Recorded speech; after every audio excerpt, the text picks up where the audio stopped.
क्या आप अच्छा खाना खाते हैं फिर भी आप पूरे दिन कमजोरी और थकान महसूस करते हैं? हमारे बड़े बुजुर्ग हमेशा से ये सलाह दिया करते थे कि खाना हमेशा मुंह बंद करके यानी मौन रहकर ही खाना चाहिए। दरअसल हम बोलते हुए जब खाना खाते हैं तो खाने के साथ में बाहर की हवा भी हमारे पेट में चली जाती है। ये हवा हमारे पाचन यानी डाइजेशन को बिगाड़ देती है, जिससे हमें दिन भर पेट फूलना और भारीपन सा महसूस होता है।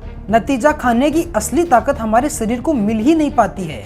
इसलिए खाना हमेशा चुप रहकर और धीरे धीरे चबाकर ही खाना चाहिए, तभी वो हमारे शरीर को असली ताकत देगा। क्या आप भी खाना खाते समय बातचीत करते हैं? तो कमेंट्स में जरूर बताइएगा और ऐसी ही सेहत भरी जानकारी के लिए सब्सक्राइब जरूर से कर लीजिए।